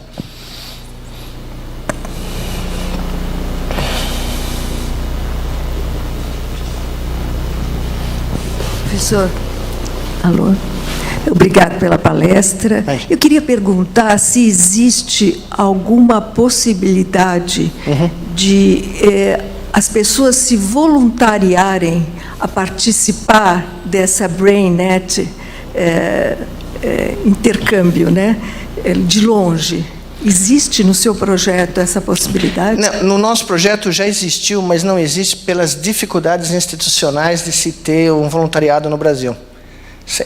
A demanda burocrática é tão gigantesca que que nós tivemos que basicamente desistir de qualquer tipo de atividade voluntária porque nós estávamos ficando loucos com o que nós tínhamos que fazer. Agora, tem um outro tipo de, talvez a sua pergunta não seja essa, mas que eu aproveito o gancho, né? Existem, depois que esses trabalhos foram publicados, abriu um leque de aplicações enorme que as pessoas estão tentando desenvolver com interações à distância. Interações via atividade elétrica cerebral de grupos de pessoas colaborando. É uma infinidade de potenciais aplicações, e isso vai ser cada vez mais comum, né? Para que lado isso vai, para onde isso vai, a gente não sabe. Eu espero que a primeira onda seja de aplicações clínicas. Por exemplo, existem milhões de pacientes neurológicos em regiões da América Latina, da África e da Ásia que não têm acesso a hospitais, centros de saúde, clínicas, e essas pessoas, se tivessem um telefone celular, vão poder ter acesso a algumas dessas teleterapias. Então, eu acho que essa seria a primeira aplicação em grande escala dessa tecnologia de Brain Nets. É poder prover certos tipos de terapia neurológica para pacientes que não têm acesso a centros de reabilitação. Obrigada. Pois não. Uma pergunta, né, de um participante da internet, o Eric Fuchs, que é uma pergunta bem correlata com essa. Quais são as principais restrições para o uso em larga escala desse tipo de tecnologia? São todas tecnologias experimentais que estão sendo regulamentadas e estão sendo aprovadas, né? Por exemplo, ainda não existe uma aprovação. Isso tudo é não invasivo, tá? Para seres humanos é como eu falei, é aquela touquinha. A palavra me fugiu na hora. A touca de natação que você aplica, que tem sensores que conseguem registrar a atividade no couro cabeludo. Então não tem nada invasivo, uma técnica chamada eletroencefalografia que é super bem estabelecida. Quando eu usei essa técnica aqui na Copa, o pessoal falou que era uma técnica ultrapassada. Bom, foi inventada nos anos 20, mas o carro também foi, né? E melhorou, né, desde lá, né? Hoje em dia é tudo Wi-Fi. Você tem até 128 canais de registro. A gente não precisa disso, precisa para fazer experimentos de 8 a 16 canais. E como é uma técnica conhecida no mundo inteiro e aprovada para uso clínico, a regulamentação vai ser muito mais rápida. Porque você está usando um troço que não tem nenhum tipo de efeito colateral e você está conectando esse sinal numa rede. Evidentemente que existem uma série de questões que se debatem hoje no mundo, apesar que a maioria é do domínio de ficção científica, né? Se alguém vai hackear o cérebro, se alguém vai... Não vai. Não tem como. Em Hollywood eles vão fazer, mas na vida real não vai ter. Mas o benefício que isso pode trazer por essa questão que eu acabei de fazer é tão gigantesco que eu tenho a expectativa que nos próximos 3, 5 anos nós vamos começar a ver aplicações em todo lugar do mundo. Inclusive na China, onde essa técnica foi sugada, né? A última vez que eu estive na China, eu fui cercado de tudo que é tipo de aplicações que eu não tinha a menor ideia que estavam acontecendo, porque não são publicadas todas elas, né? Nada. Nicoleles. Pois não. Assim, a comprovação do experimento empírico para um fim material com os macacos... Sim. Está à vista, né? Então, assim, deles se unirem na BrainNet para realizar uma tarefa em conjunto, né? Certo. Enquanto eu via, eu lembrei daquela coisa da teoria do centésimo macaco, lá dos campos morfogenéticos. Eu nem tenho a ideia do que você está falando, mas tudo bem. daquele experimento que foi feito em Washington, já faz um bom tempo, por exemplo, que teve uma onda de violência, e no verão reuniram lá milhares de pessoas para meditar, para melhorar um pouco o estado... de espírito, se pode ser assim dito. Provavelmente ajudou, né? Então, parece que ajudou, reduziu bem o nível de violência. Os monges tibetanos, quando estão meditando em grupo, eles sincronizam. Então, assim, o que eu queria perguntar... O mantra, né? Com aquele mantra que os caras estão ouvindo lá para sincronizar, né? Os caras sincronizam o EEG. Isso já teve gente que fez. E tem alguma linha de pesquisa, por exemplo, que tente... entender a alteração de um padrão de cultura, por exemplo, a partir de uma vibração na intenção das pessoas? Não, o que eu acredito, a teoria que eu estou pondo no meu novo livro, que é a minha teoria, tá? Ainda não, ninguém sabe porque nunca foi publicada, está para sair. é que, na história da humanidade, o que é a disseminação de um fenômeno cultural? É basicamente baseado na geração de uma abstração mental.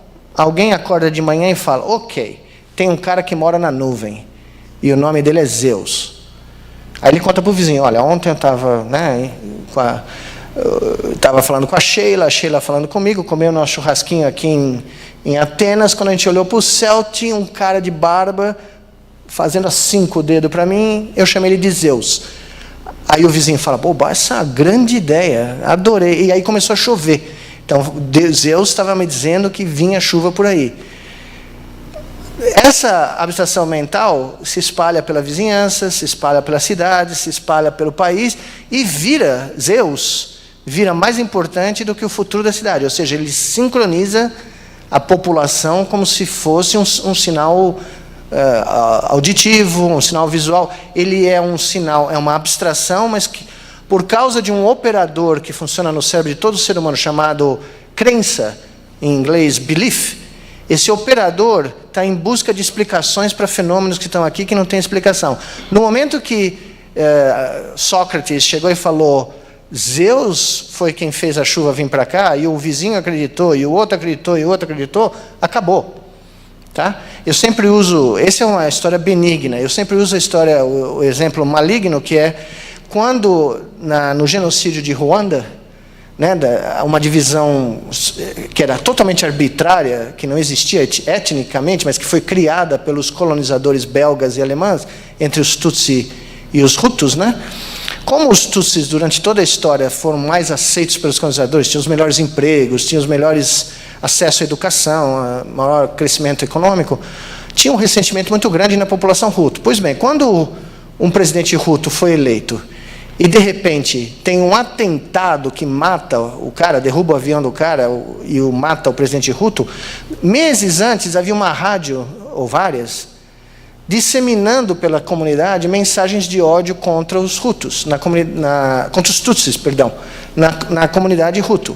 Quando acontece o acidente, ou seja, essa mensagem anterior é o Zeus, tá? O inimigo é o Hutu, eles que fazem a gente não ter isso, eles que fazem... Enfim, o Tutsi, perdão, eu estou invertendo, o Tutsi. No momento que o avião cai, o cara morre, a mesma rádio fala, quem matou o nosso presidente foram os Tutsi. Chegou a hora. Bom, em horas, 300 mil pessoas estavam mortas. O cara foi matar o vizinho, o cara foi matar o padeiro, o médico. Basicamente, uma abstração mental transmitida por um meio de mídia de massa sincronizou o cérebro de toda uma sociedade e fez essa sociedade cometer um crime que provavelmente nenhum indivíduo membro daquela sociedade cometeria por si só. Nunca. Porque foi criança, foi tudo, né? Você entende? Então, a teoria de Brainnet, na minha opinião, provê um mecanismo neurofisiológico para explicar por que grupos sociais, humanos e animais, mas humanos mais importantemente, se formam tão rapidamente e são capazes de criar ou exercer comportamentos né, que indivíduos desse grupo não realizariam. É só sair num campo de futebol. Né? Só sair num campo de futebol e ver o que acontece na torcida. Tem cientista, juiz, médico, tal. Aí rola a bola, tem um mob. Né? E isso é muito fácil de acontecer, porque esse sinal sincronizador, ele traz à tona para o cérebro rotinas que estão lá desde os 3 milhões de anos atrás, quando a gente começou a andar nas savanas africanas, entendeu? Os arquétipos do Jung que estão lá dentro de nós afloram, vêm para a consciência e sincronizam. E aí os caras fazem as calamidades que fazem. Né? Não é à toa que a sociedade mais avançada intelectualmente e tecnologicamente da Europa nos anos 30, a Alemanha, deu no que deu. Né? Pode acontecer em qualquer lugar, inclusive aqui, by the way. Em 2 meses.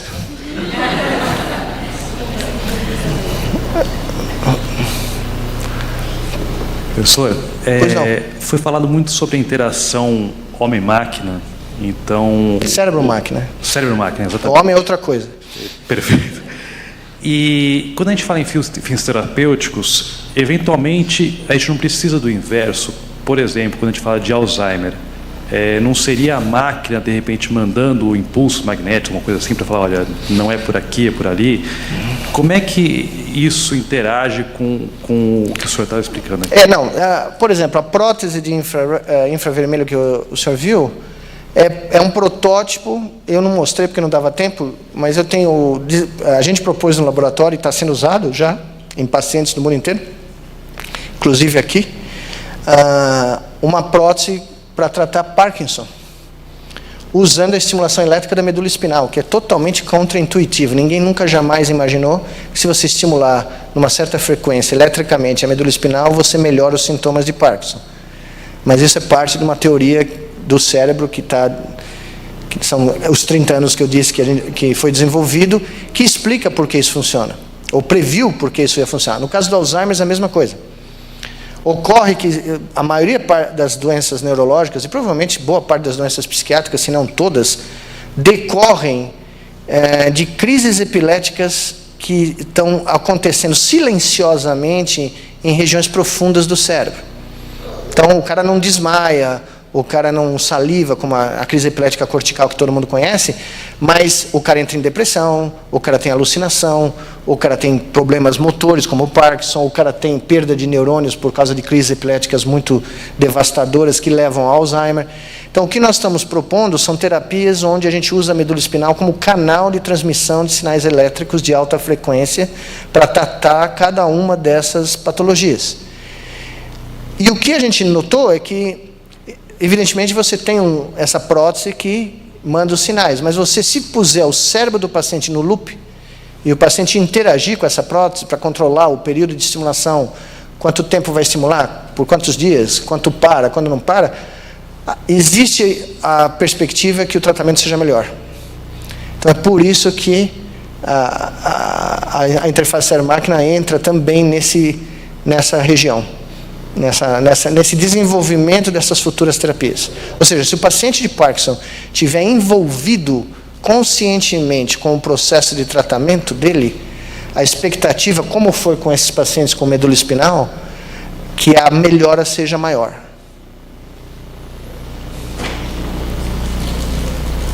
Professor. Oi. Fantástico o seu trabalho, parabéns. Eu estou aqui conversando com os amigos e admirado de poder, assim, contemporaneamente conviver com você e ver o trabalho que você e sua equipe está fazendo. Parabéns. Muito obrigado. Mais uma vez. Já que o cérebro passa a ser o grande motriz econômica para o futuro, o imaginário é o território. A gente foi falando sobre imaginário aqui várias vezes. Colonização de imaginário, ou imaginário como o meio comum aí. Eu tenho uma pergunta para o professor. Como foi formado o seu imaginário para chegar até aqui? O que você leu, o que você viu, quanto que ficções alimentaram a sua vida? E a segunda pergunta que eu tenho, só para emendar, existe um fenômeno chamado hikikomori no Japão, das pessoas não saírem mais de casa por fazerem tudo, vamos chamar virtualmente, não sei nem se é digital. Se esse tipo de estudo tem a tendência de piorar esse tipo de comportamento em pessoas que não saem de casa, dado que você vai poder fazer tudo à distância. Muito obrigado. Imagine. Bom, deixa eu começar pela primeira. A beleza de ser brasileiro é que, se você fizesse essa pergunta fora daqui, a maioria dos cientistas iam dizer o seguinte: bom, quando eu tinha 2 anos, minha mãe descobriu que eu tinha grandes propensões para estudar cálculo, começou a me ensinar álgebra, aí eu comecei a fazer laboratórios de física aos 4, aprendi 8 línguas, né, antes dos 6, tocava violino nos intervalos, né? Proust, eu terminei de ler aos 7, né? Porque essa é a visão do cientista, né? Essa é o estereótipo de almanaque, né? De almanaque do século XIX, né? Se você lê os relatos da época que o Einstein publicou os trabalhos dele em 1905, tal, que ninguém acreditou a propósito, levou 10 anos para os caras acreditarem. E como eu estava conversando antes aqui, né? Eu escrevi um artigo aqui uma vez no Brasil, quase acabou a minha carreira acadêmica no Brasil, porque eu disse que se o Einstein fosse aplicar para ser cientista 1A do CNPq, ele jamais qualificaria. Porque no CNPq tem um polinômio, número de trabalhos, número de orientados. Bom, Einstein publicou 5 na vida toda. Publicou mais, mas 5 que contam. Cada um deles é um prêmio Nobel independente, ele poderia ter ganho cada um deles, mudou o mundo cada um deles. Ele teve um orientado que ficou louco e desistiu no meio do caminho. Né? Então, mas o estereótipo do cientista é isso, entendeu? O cara que, como quem assistiu Perdido Espaço, nova versão no Netflix, né, da mãe, meninos, está na hora de acordar, 8 da manhã, quem fez o exercício de álgebra? Bom, se minha mãe me acordasse às 8 da manhã, que eu nunca acordei, para dizer que eu tinha que fazer exercício de álgebra, eu pedia desfiliação do partido de casa, né? Porque... Então, a minha vida de cientista foi o seguinte: eu joguei bola na rua, fui no Parque Antártica muitas vezes, né? Comi esfirra do Jaber, participei do movimento estudantil, fui contra a ditadura na rua. Não cheguei a apanhar porque eu era esperto e saía correndo, porque eu fazia track and field, né? Corria 1.500 metros, então nenhum policial me pegou, porque a hora que eu corria era antigamente, não agora, né? E conheci gente que pensava em ciência de uma maneira completamente diferente. Ciência não é tecnologia. A tecnologia é uma ferramenta da ciência. A ciência, como a arte, é uma das grandes expressões de humanismo do ser humano. E eu acho que eu tive o privilégio de conhecer grandes humanistas aqui. Aqui, meio quilômetro daqui. E foi isso. Eu sou o produto de um Brasil que sonhou em ser algo que pode ser, mas que nunca optou em ser. De verdade. Né? Porque a gente nunca paga o preço aqui. O único orgulho que eu tenho na minha carreira é que eu paguei o preço. Porque eu acreditei no que eu ouvi. Mas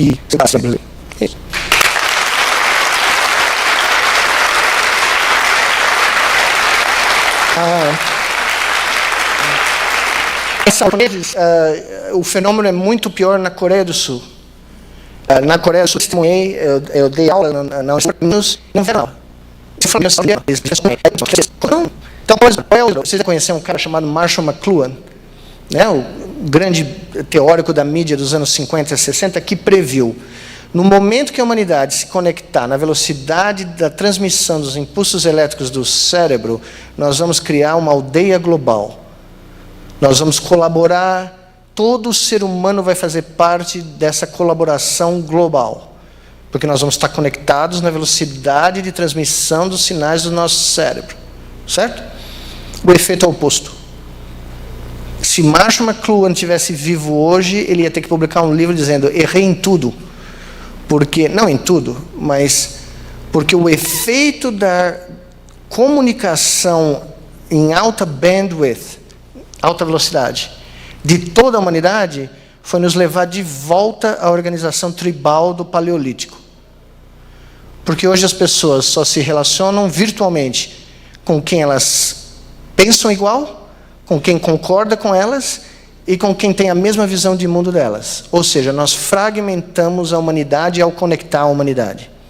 E é por isso que o fenômeno que se observa no Brasil político é o mesmo fenômeno nos Estados Unidos, na Alemanha, na França, não é na China e na Rússia por razões óbvias, mas na Índia, na Inglaterra, não se existe mais consenso para nada. Porque não existe mais o conceito de consenso. Porque não existe o conceito de pensamento crítico e de negociação de um acordo né, do denominador comum. Não existe denominador comum. Porque todos os debates fundamentais para o futuro da humanidade foram fragmentados de tal sorte que ninguém concorda com ninguém sobre nada. Então, a democracia representativa aqui na França, na Inglaterra, nos Estados Unidos, simplesmente não funciona porque você não tem consenso para nada. Qualquer assunto que você levanta no Congresso americano, ninguém concorda. É só ver o que está acontecendo lá. Né? Então, esse é a grande curiosidade. Há 4 séculos, desde o século XVII, desde o século XVI, perdão, desde Descartes, Bacon, Galileu, o que se vendeu para nós é que a mecanização da vida, a tecnologia vai resolver todos os nossos problemas. A matematização, a quantificação de todos os fenômenos vai gerar a solução de problemas humanos. Mas os problemas humanos só se resolvem com soluções humanas. Nenhuma máquina vai resolver os nossos problemas. No momento que a gente se conectou, nós nos dividimos.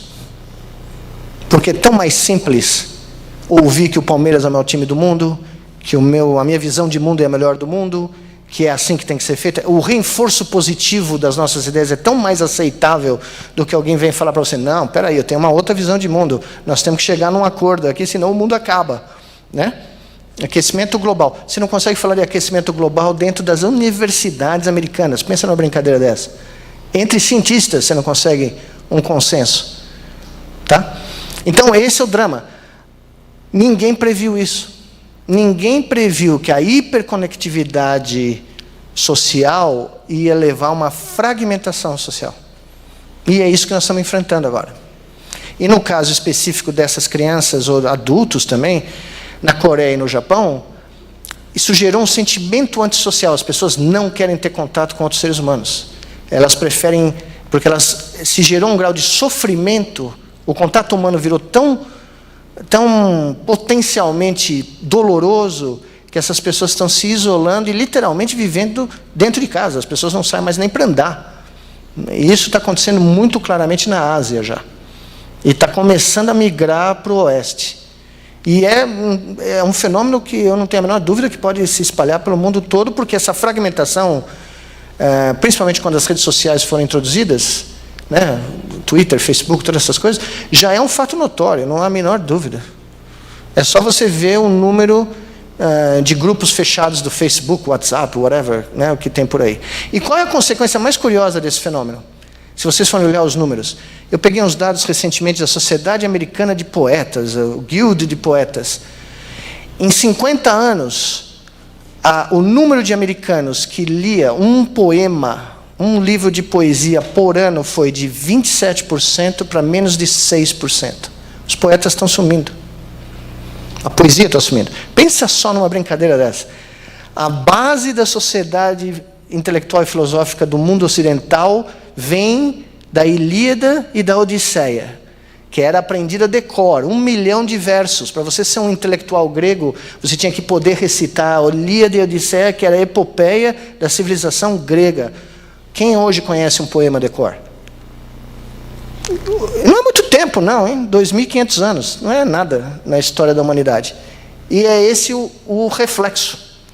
E se você fizer a mesma pesquisa para pintores, artistas plásticos, eu garanto para você que o número vai ser muito parecido. Ou seja, todas as funções analógicas da humanidade, as funções rebeldes, criativas, intuitivas, estão sumindo. Porque nós estamos virando zumbis digitais biológicos. Tá? Hoje se lê mais sobre tricotar do que sobre poesia nos Estados Unidos. É incrível, né? Um país que tem poetas que não preciso nem contar para vocês, né? Então, esse é o efeito da hiperconectividade. Não sou eu que digo, tem um monte de livros aí, você pode achar a literatura farta sobre isso. Muito bem, tem espaço para mais uma pergunta. Alguém quer fazer? Tem uma lá no fundo.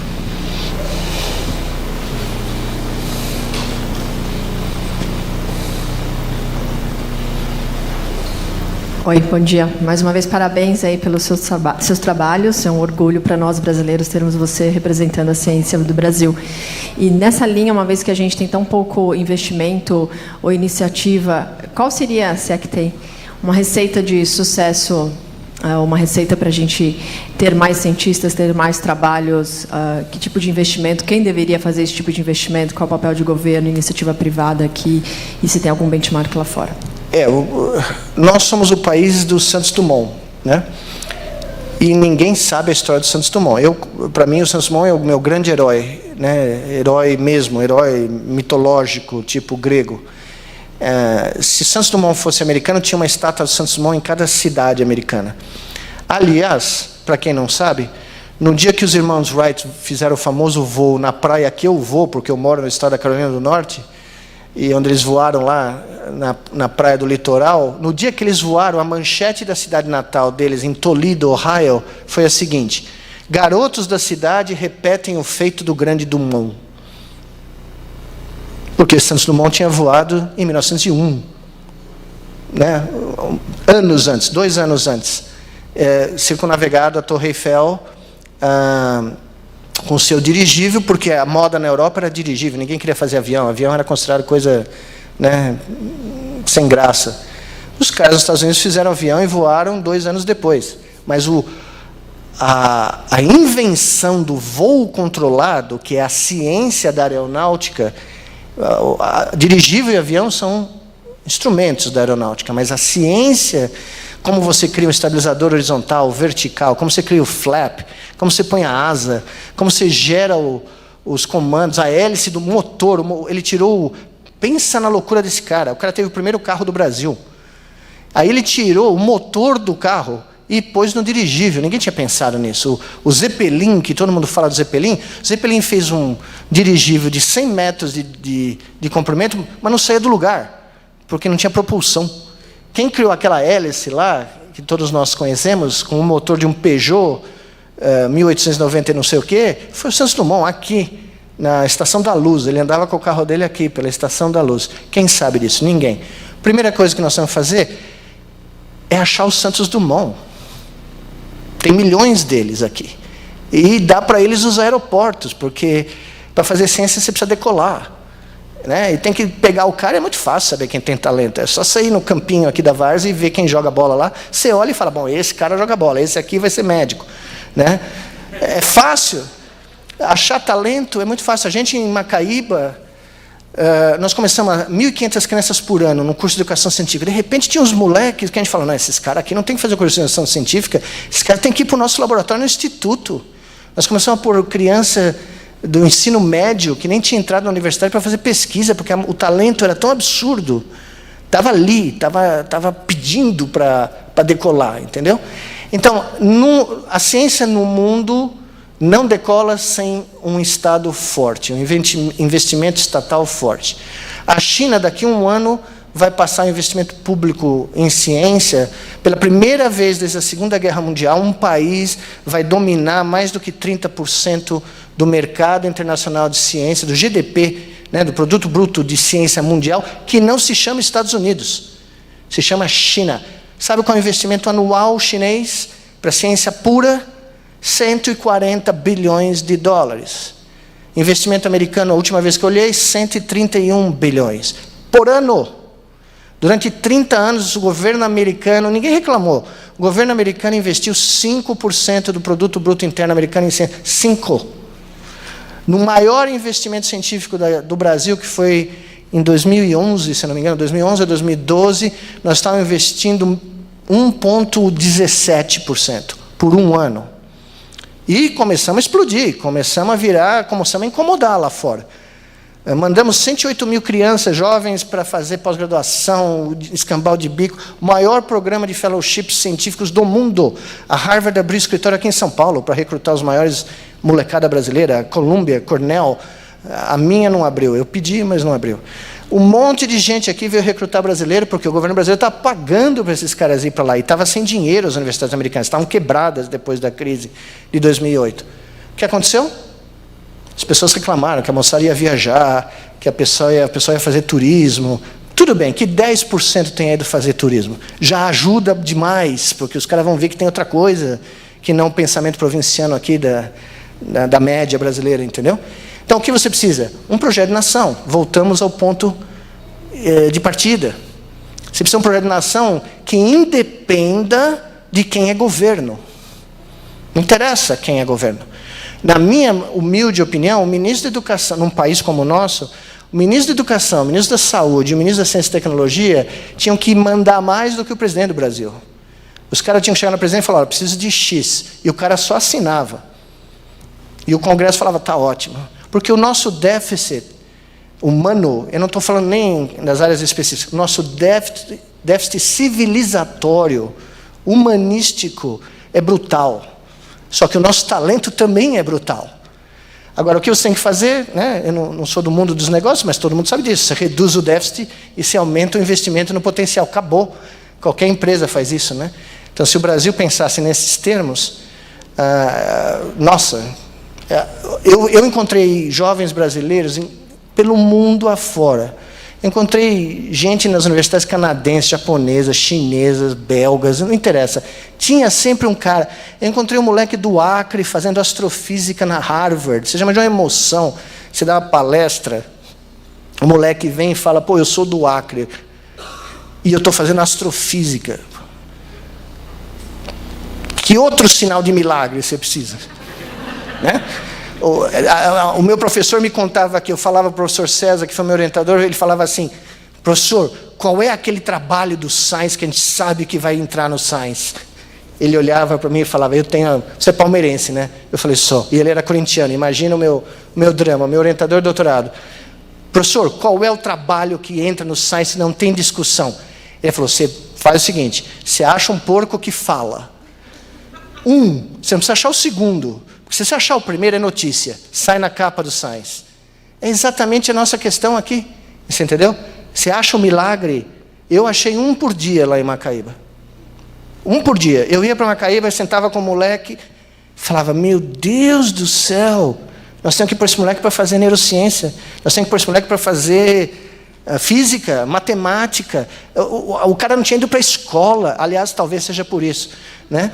A maioria deles não tinha ido para a escola. O moleque vinha falar de coisas abstratas para mim que eu nunca tinha ouvido na vida, né?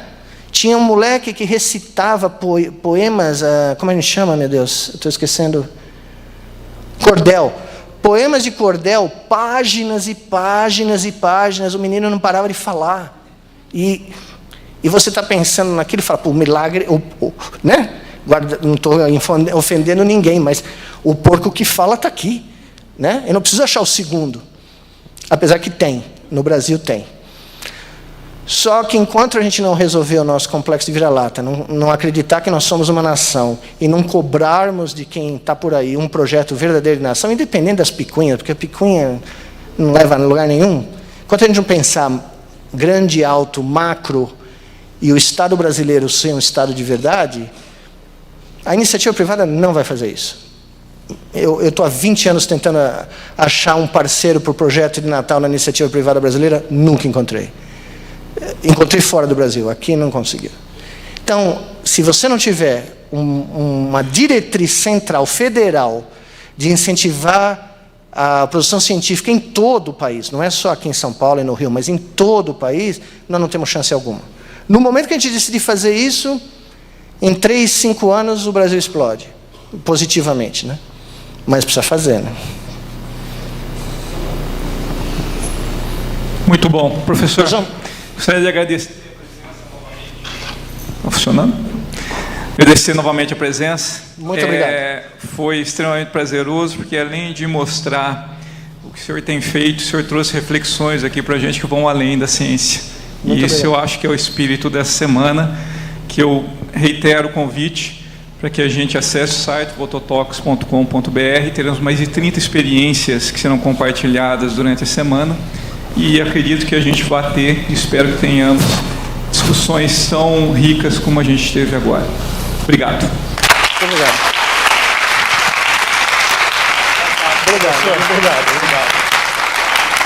Obrigado.